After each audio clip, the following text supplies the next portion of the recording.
लेगी। सूत्रों के मुताबिक केंद्रीय गृह मंत्रालय ने पहलगाम आतंकी हमले की जांच एनआईए को सौंप दी है। अब एनआईए जम्मू कश्मीर पुलिस से पहलगाम केस की डायरी और एफआईआर लेगी।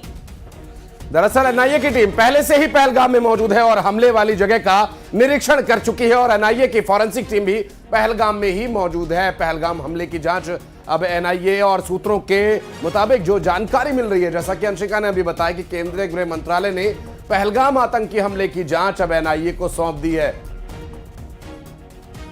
अब एनआईए जम्मू कश्मीर पुलिस से पहलगाम केस की डायरी और एफआईआर लेगी।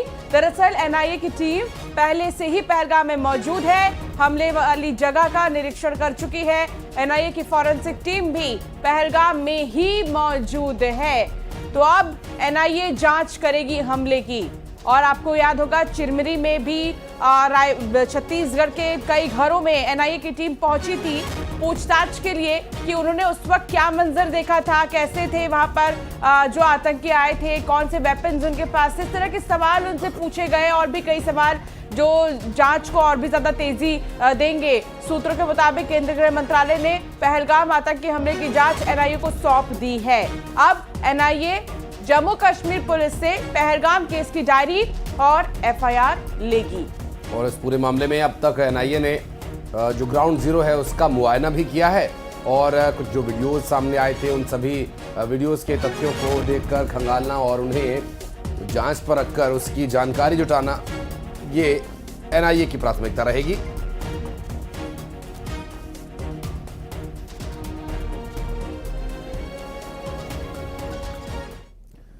जम्मू कश्मीर के पहलगाम में हुए आतंकी हमले के बाद से ही सुरक्षा बल के जवान पूरी तरह से एक्शन में हैं। कश्मीर घाटी में नॉन स्टॉप आतंकियों का सफाया शुरू हो चुका है। बड़ी खबर यह है कि सुरक्षा बल के जवानों ने बांदीपोरा में जमील अहमद नाम के आतंकी के घर को ब्लास्ट करके ध्वस्त कर दिया। इससे पहले शोपियां जिले के वांडिना इलाके में आतंकी अदनान शफी के घर को ध्वस्त किया गया था। अदनान शफी ने करीब 1 साल पहले लश्कर-ए-तैयबा आतंकी संगठन ज्वाइन किया था और इससे पहले कुपवाड़ा में आतंकी फारूक अहमद के घर को भी धमाके से उड़ाया गया था और इन सभी को मिलाकर कश्मीर घाटी में अब तक कुल 8 आतंकियों के घरों को ध्वस्त किया जा चुका है। कार्रवाई लगातार जारी है।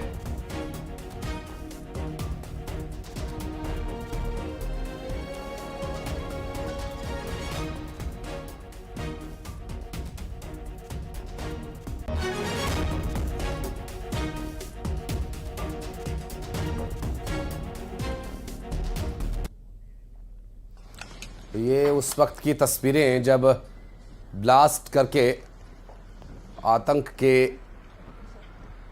पनाहगार और आतंक के इस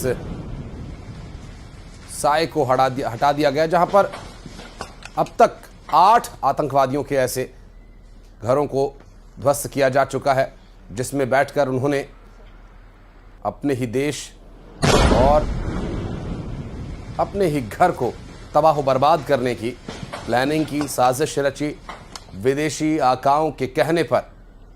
ऐसे में अब उनकी तलाश है सरगर्मी से और किसी तरह के छिपने, किसी तरह के हाइड आउट्स की जो भी संभावनाएं हैं उन्हें यहां पूरी तरह से निरस्त कर दिया गया है।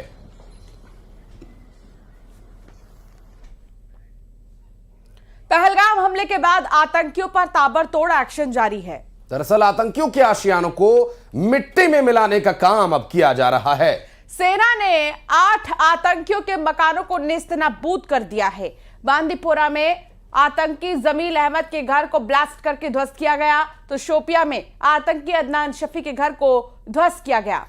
तो 8 तस्वीरें आपको दिखा रहे हैं। कुपवाड़ा से भी आतंकी फारूक अहमद के घर को जब धमाके से उड़ा गया उस वक्त की तस्वीर सामने आई, तो वहीं शोपिया में आतंकी शाहिद अहमद के घर को भी तबाह बर्बाद कर दिया गया। पुलवामा में आसिफ शेख और आतंकी एहसान शेख के घर को भी ध्वस्त कर दिया गया है। अनंतनाग में आदिल गुरी के घर को मिट्टी में मिला दिया गया है और ये 8 तस्वीर हम आपको दिखा रहे हैं। देखिए 8 तस्वीर में किस तरीके से अब मिट्टी में मिले हैं आतंकियों के घर, क्योंकि आपको याद होगा प्रधानमंत्री नरेंद्र मोदी ने भी कहा था कि मिट्टी में मिला देंगे, जिसने भी इस तरह की हरकत की है उसे बख्शा नहीं जाएगा। और अब आतंकियों के इन घरों को आप देखिए जो कि मिट्टी में मिल चुके हैं। और बढ़ते आगे, जम्मू कश्मीर में आतंकी नेटवर्क्स को तोड़ने के लिए एक बड़ा अभियान चलाया जा रहा है। आतंकियों के मददगारों पर ताबड़तोड़ छापेमारी चल रही है। श्रीनगर में 64 ठिकानों पर यूएपीए के तहत कार्रवाई की गई, जबकि कुलगाम से आतंकियों के 2 मददगार को गिरफ्तार किया गया। लश्कर और जैश जैसे आतंकी संगठन से जुड़े संदिग्धों पर एक्शन जारी है। वहीं इस्लामिक स्टेट और टीआरएफ के संदिग्धों पर भी छापेमारी की जा रही है। और इस पूरे मामले में अब तक मिल रही जानकारी के अनुसार इस्लामिक स्टेट, टीआरएफ के संदिग्धों पर एक्शन लिया जा रहा है। लश्कर और जैश से जुड़े हुए जितने भी संदिग्ध हैं उन्हें धरपकड़ के लिए तलाशा जा रहा है। आतंकवादियों के अब तक ऐसे 64 मददगारों तक पहुंच बनाई गई है। सर्च ऑपरेशन लगातार जारी है और आतंकी संगठन से जुड़े हुए ऐसे लोगों को ढूंढ कर निकाला जा रहा है जिन्होंने अब तक कश्मीर की वादी को, जो सर्द हवाओं से गर्मियों के सीजन में भी गुलजार रहती है, ऐसे में उस हवा में बारूद की गंध पहुंचाने वाले, नापाक इरादे रखने वाले ऐसे लोगों को ढूंढ कर उनके अंजाम तक पहुंचाया जाएगा। और अब तक की गई कार्यवाही में कुछ गिरफ्तारियां हुई हैं, कुछ धरपकड़ और साथ ही कुछ घरों को भी निशाना बनाया गया जिसमें छिपकर, जिसमें रहकर देश के लिए ये अशांति फैलाने का काम किया करते हैं।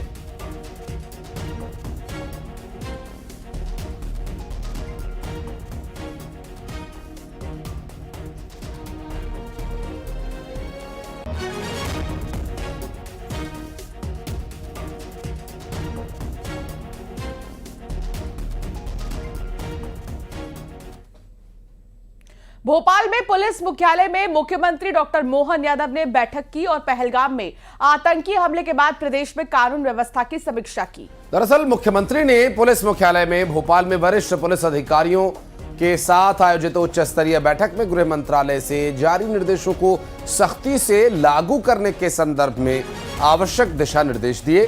सीएम ने प्रदेश में पाकिस्तानी वीजा धारक नागरिकों को चिन्हित कर कार्यवाही किए जाने के भी निर्देश दिए हैं। उन्होंने कहा कि तय समय सीमा के बाद मध्य प्रदेश में लंबी अवधि के वीजा, राजनयिक वीजा और आधिकारिक वीजा धारकों के अतिरिक्त सभी पाकिस्तानी नागरिकों को प्रदेश से और बल्कि देश से ही बाहर करने की काम को सुनिश्चित करना है। आपको बता दें कि हाल ही में गृह मंत्री ने जो है तमाम राज्यों के मुख्यमंत्रियों को ये निर्देश जारी किया था कि जल्द से जल्द जो पाकिस्तानी नागरिक है उन्हें वापस भेजने का काम शुरू कर दिया जाए, जिसके तहत इस मीटिंग को बहुत खास माना जा रहा है। आज मैं अपने पुलिस हेडक्वार्टर में मीटिंग लेने आया था और प्रदेश की लॉ एंड ऑर्डर से लेकर के आगामी होने वाले त्यौहार, सब प्रकार की व्यवस्थाओं के लिए चाक चौबंद व्यवस्था के साथ साथ हमारे राज्य के अंदर नक्सलाइट मूवमेंट से लगा करके सभी प्रकार के अपराधों को लेकर पुलिस जो काम कर रही है उसकी मैंने समीक्षा की। मुझे संतोष है कि हमने अपने हर क्षेत्र में बेहतर प्रदर्शन किया है। यही कारण है कि बालाघाट जैसा नक्सलाइट बहुल इलाके को भारत सरकार ने एक तरह से इस श्रेणी से बाहर करते हुए हमारे लिए सरकार के द्वारा किए गए कदमों के साथ कदम ताल करते हुए हमारी फोर्स के द्वारा की गई कार्रवाइयों का परिणाम भी बेहतर हुआ है। जब हमने 1.5 साल के अंदर कई मुठभेड़ में दुर्दांत नक्सलवादियों को मार गिराया है, बंदी भी बनाया है और कोशिश कर रहे हैं कि यशस्वी गृह मंत्री ने जो हमको डेडलाइन दी है हम उस डेडलाइन के अंदर अपना निश्चित रूप से टारगेट पूरा करेंगे।